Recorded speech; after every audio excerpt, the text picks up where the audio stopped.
A polêmica envolvendo o Frei Gilson está dando o que falar. Veja um trecho. Aqui você já começa a entender qual é a missão de uma mulher. Ela nasceu para auxiliar o homem. Os dois não podem viver em guerra. Os dois precisarão viver em harmonia. Você não nasceu para guerrear com homens. Você nasceu para ser uma auxiliar dos homens. Após as declarações do Frei Gilson sobre o papel da mulher no lar e a liderança masculina, as redes sociais pegaram fogo e o debate dividiu opiniões. A situação esquentou ainda mais quando a senadora Soraya chamou o Frei Gilson de falso profeta e gerou uma enxurrada de reações nas redes sociais. Afinal, será que Frei Gilson falou algo bíblico ou exagerou nas palavras? Se você quer entender o que realmente aconteceu e por que o caso virou assunto no país inteiro, assista o vídeo completo a seguir. Mas antes, se inscreva no canal e ative o sininho de notificações. E quem falou também sobre a posição do papel da mulher na vida social e no casamento também, agora eu não sei se vocês vão concordar, foi a Soraya Tronic, a senadora. Vou discordar. Você vai discordar? Eu nem falei o que ela falou, você está discordando. Mas eu já li, eu sei. Tá bom. Então conta. Eu vou contar. Ela criticou o Frei Gilson, que é um sucesso nas redes, um sucesso na internet, sobre uma declaração dele a respeito do papel da mulher no casamento. A gente está vendo aqui que nas redes sociais, ela chamou o religioso de falso profeta. Ela falou que Frei Gilson disse que a mulher nasceu para auxiliar o homem, que essa é a missão real de uma mulher. Então, olha só, eu acho que aí temos que ver todo esse contexto, porque assim, se você for olhar na Bíblia, tem aí uma condição de que assim, a mulher, ela é a ajudadora do homem. É esse o termo que é utilizado. Uma ajudadora e não auxiliar, Então, assim, é uma coisa de troca, tá certo? É uma relação de troca entre homem e mulher. Isso não significa que a mulher está abaixo, submissa a um homem. Então, eu vejo que a fala dele, talvez ele tenha sido infeliz da forma como colocou, enfim, mas sem dúvida, eu estudei a Bíblia durante muito tempo, tá? Então, eu falo com muita, precisão de que realmente a Bíblia diz que a mulher é ajudadora do homem. E assim como o homem também precisa valorizar muito a mulher que tem. Então, assim, é uma questão de você olhar para a situação de uma forma, assim, mais contextualizada. Tá certo? Então, não é a mulher submissa ao homem, mas é um casal que troca, é um casal que tá junto, que coopera em todas as questões dentro de uma família. Eu vou ser bastante polêmica aqui. Nós estamos falando de um material que foi escrito há séculos. Se a grande questão que muitas vezes nós tratamos é que existe machismo hoje, imagine nos tempos bíblicos. Então, a Bíblia, ela carrega falas e trechos que podem ser enquadrados como misóginos ou machistas. A resposta, à luz do tempo de hoje, é sim. Qual o problema nisso? Liberdade religiosa é um pilar central de toda a democracia. Quando uma senadora da República ataca um padre e quando nós temos um PL da misoginia que não quis colocar a emenda do senador Girão em relação às proteções culturais e até mesmo à fé religiosa e etc., ela está desafiando isso, é problemático. Tem um trecho que eu quero pegar aqui de Coríntios que fala o seguinte, o trecho exato é: a cabeça de todo homem é Cristo. A cabeça da mulher é o homem. Existem interpretações que são, sim, de que a mulher deve ser submissa ao homem. E é seu direito, como mulher, viver ou não essa realidade, ter uma família sobre esse molde ou não. Isso é justo, isso é uma visão de uma fé. As mulheres, em vários países do mundo, usam o hijab, usam véu, usam várias coisas que, à luz de muita gente, pode ser enquadrada como misoginia ou machismo. Mas é liberdade religiosa. Está dentro do discurso que a Jess da coerência jazzística. Agora assista o que o Frei Gilson falou.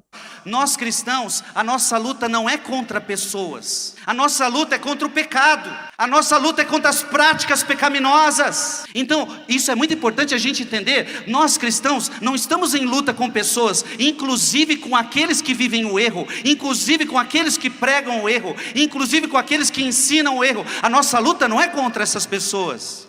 Porque senão nós deixaríamos de ser cristãos, se nós começássemos a lutar contra pessoas. A nossa luta é contra o pecado que elas praticam. A nossa luta é contra o pecado que eu também pratico. A nossa luta é contra as ideologias que vão contra a palavra de Deus. A nossa luta é contra tudo que não agrada a Deus. A minha luta não é contra pessoas. A minha luta é contra pecado. Por isso você não tem que ter medo. Você está entendendo, sim ou não?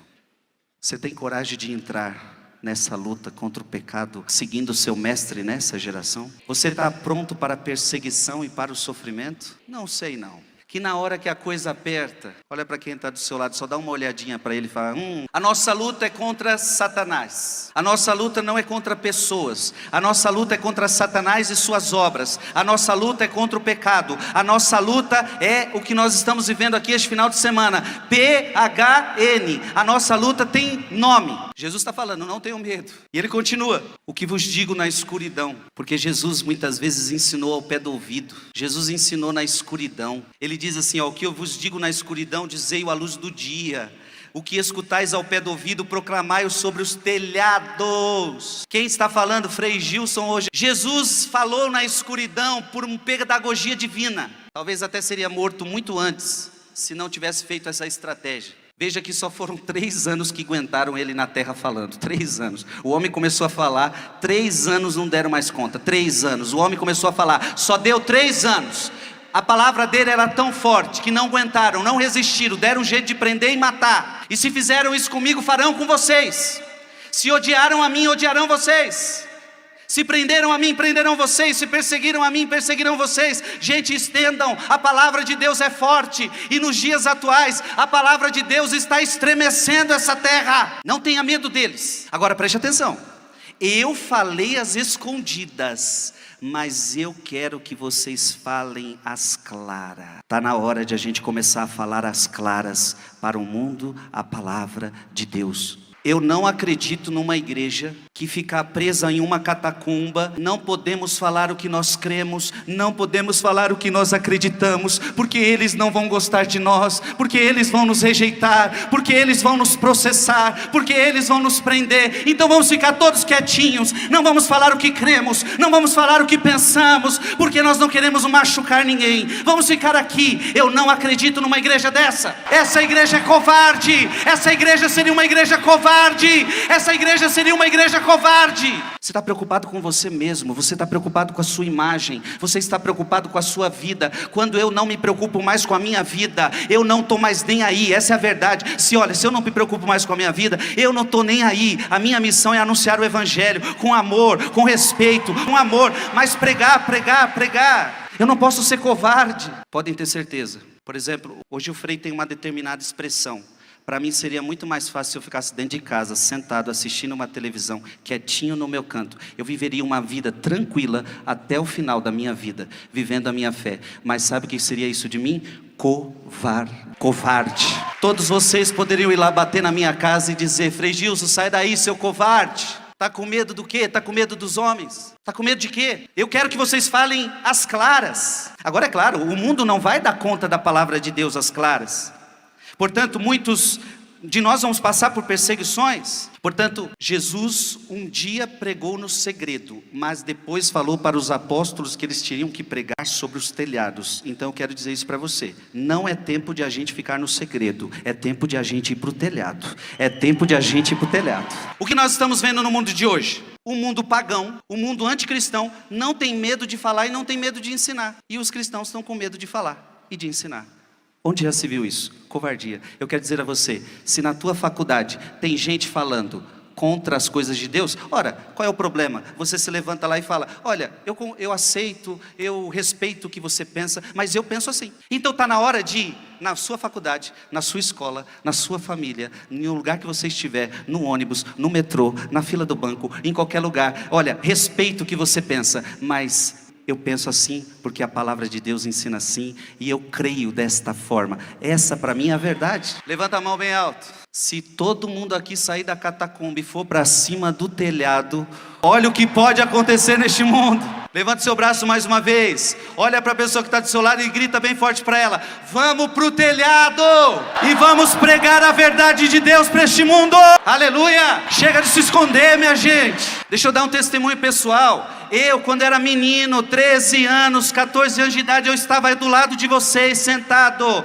e ouvindo o PHN. Eu comecei a me converter com 13, 14 anos. Eu vivia com meus amigos da bagunça na escola. Eu me lembro quando eu estava na 7ª, 8ª série, eu comecei a me converter, eu comecei a viver diferente na minha escola, passei por aquele processo de zombaria, começaram a me zombar, olha aí o beato, olha aí o padre, olha aí não sei o que, se bem que quando me falavam que era padre, de fato eu virei padre, olha aí, tá vendo? Eu ia para a escola só para fazer bagunça, eu aprendi na escola muita coisa errada, as ideologias, os valores errados. Eu comecei aqui na Canção Nova, em outros lugares a aprender sobre Jesus, e eu falei, eu tenho que sair do esconderijo, eu tenho que ir para o telhado. E eu me lembro que com 13, 14 anos eu ia para a minha escola, e na hora do recreio, na hora do intervalo, eu reuni, os jovens queriam sentar do meu lado, e eu falava de Jesus para eles, e eu falava das coisas da fé, e eu falava das ideologias deste mundo, e eles escutando. Quantas vezes levei violão para a escola, reuni os alunos todos, os amigos todos, professores, de repente, eu lembro que eu cantava Ninguém Te Ama Como Eu na escola, e via professor chorando, 13, 14 anos, porque quando eu passei pelo processo de conhecer a verdade, eu disse, a verdade que eu conheci não pode ficar só para mim, o meu irmão tem que conhecer essa verdade. E veja, por que eu quero falar a verdade para o meu irmão? Porque eu não amo ele, porque eu odeio ele, porque eu não gosto dele? Muito pelo contrário, eu te amo tanto, eu te quero tanto bem, que eu estou vendo você no erro, eu estou vendo você numa ideologia que você está sendo enganado. Eu te amo tanto, que eu estou aqui para te falar a verdade, para que você seja libertado, e para que você tenha a vida de Jesus, que é muito mais feliz do que a vida que você está levando. Eu te amo tanto, que eu quero que você tenha a verdade, amém? Não tenha medo de falar a verdade para alguém, porque a verdade é o melhor que você pode oferecer para alguém. Só que preste atenção, eu não estou pedindo para você chegar na sua faculdade, na sua escola, e ficar brigando opiniões, senão a gente vai começar na internet a ter briga. Eu não estou falando para você agora brigar, ficar brigando, isso aí não resolve nada, briguinha na internet. Eu penso assim, você pensa assim, eu não estou pedindo para você ficar discutindo opinião com ninguém. Eu não estou pedindo para você agora se encontrar com seu amigo, e ele fala uma coisa, você fala outra, e os dois ficam bravos. Não, isso é outra coisa,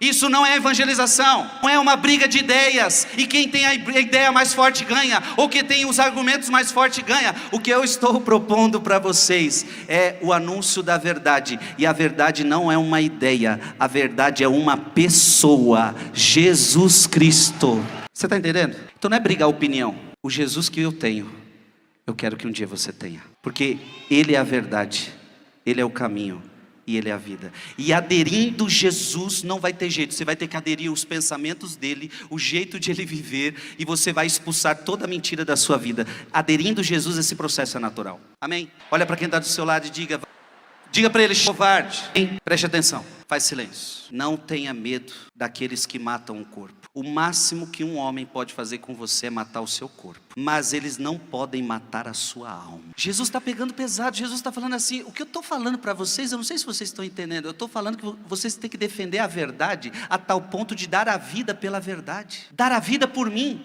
E eu estou dizendo para vocês, não tenham medo daqueles que matam o corpo, mas não podem matar a alma. Pelo contrário, temei aqueles que podem destruir a alma e o corpo no inferno. Jesus está falando de duas mortes, e Jesus está dizendo que nós não devemos temer a morte do corpo. Meu querido, para de temer a morte do corpo. Esse é um processo natural que todos nós vamos passar, uns mais cedo, outros mais tarde, uns por doenças, outros por acidente, não sei, cada um vai de um jeito, todos aqui vão passar pela morte, a não ser que Jesus volte. Para de ficar com medo daquilo que pode matar o seu corpo. Jesus está nos alarmando para algo muito mais importante.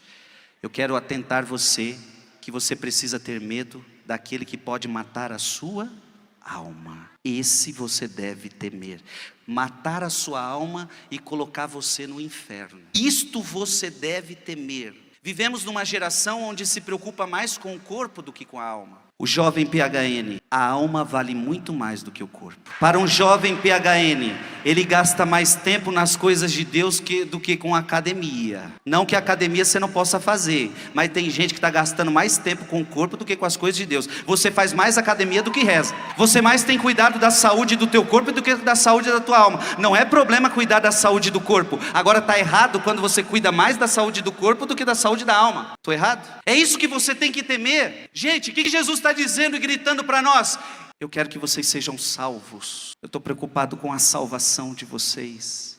E para que vocês sejam salvos, vocês precisam permanecer na verdade e anunciar a verdade. E porque eu quero que vocês vão para os telhados, filhos, eu quero que vocês vão para os telhados, porque vocês precisam falar de mim, porque vocês precisam anunciar, ide para o mundo inteiro e pregai o evangelho a toda criatura, porque muitos estão indo para os infernos, muitos estão cheios dessas ideologias, dessas contaminações do mundo, muitos vão para o inferno. A alma, o corpo não é o mais importante, é aquele que pode matar a alma e levá-la ao inferno. E por isso que eu quero que vocês vão para os telhados. Você que está aqui, você precisa ir para os telhados. Precisamos temer o inferno.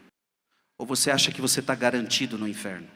Ou melhor, você está garantido que você vai para o céu? Aliás, o mundo de hoje prega que não tem mais inferno, não tem mais pecado. E veja, se não tem mais pecado, não tem mais inferno. Se não tem inferno, também não tem o céu. E se não tem pecado, também não tem um Salvador.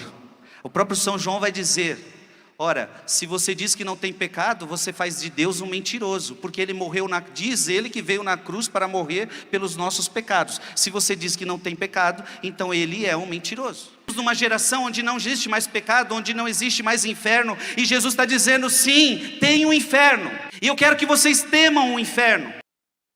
Eu quero que vocês se esforcem para não ir para lá. Por isso eu digo para vocês jovens que aqui estão, eu dou esse conselho para você: por nada, viva numa vida de pecado mortal. Você tem que ser aquele que sempre está em estado de graça. Sempre. Nós temos que ser cristãos que tememos o inferno. Mas mais do que temer o inferno, porque nós amamos a Deus, nós queremos estar com Deus, nós queremos estar no paraíso. O paraíso é o nosso lugar. Para terminar, não se vendem 2 pardais por algumas moedas, no entanto nenhum deles cai no chão sem o consentimento do vosso Pai. Quanto a vós, até os cabelos da cabeça estão todos contados. Não tenhais medo, vós valeis mais do que muitos pardais. Jesus está dizendo: olha, fica tranquilo, nada acontece sem o meu consentimento. Fica tranquilo, porque a tua vida está em minhas mãos. Porque você não teme os homens, porque a tua vida está nas minhas mãos. Fica tranquilo, fique em paz. E deixa eu te falar uma coisa: a melhor coisa será você morrer pela causa de Deus. A melhor coisa vai ser você morrer pela causa de Deus. Jesus está dizendo que nós valemos mais do que os pardais. Olha, não sou eu, hein? Palavra de Deus. E isso no mundo de hoje precisa ser dito. Nós valemos mais do que os animais. Lembra que o animal não vai nem para o céu nem para o inferno. O animal não tem alma espiritual. Eles não estão preocupados não, viu? É você que tem que se preocupar. Nós temos alma espiritual. Os animais não precisam lutar para serem salvos. Você nunca vai ver um cachorro se confessando. Coitada da tartaruga para chegar na confissão. Você não vai ver os animais procurando uma igreja. Você não vai ver os animais procurando viver a verdade, porque eles não precisam. Eles não têm alma espiritual. Você tem alma espiritual. Ou seja, para ir para o céu, você precisa lutar para ir para o céu. E só tem um jeito de você ir para o céu.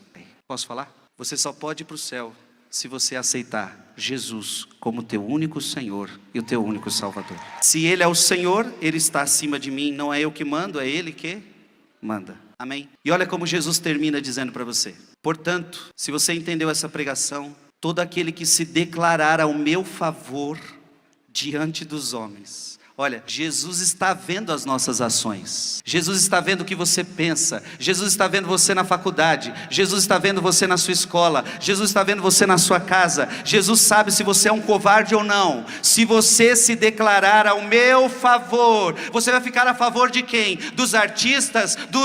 Daqueles que pregam ideologias? Você vai ficar a favor de quem? A meu favor ou a favor deles? Quando a coisa pegar, quando a coisa apertar, quando o assunto for delicado, você vai ficar a favor do mundo ou a favor de mim? Se você ficar ao meu favor, se você se declarar ao meu favor, olha a promessa de Jesus para você: também eu me declararei em favor de você diante do meu Pai que está nos céus. Imagina lá no céu, quando você chegar e aparecer, Jesus dizer para você: papai, esse daí não arredou o pé não. Esse aí se declarou fiel. Esse daí sempre ficou do nosso lado.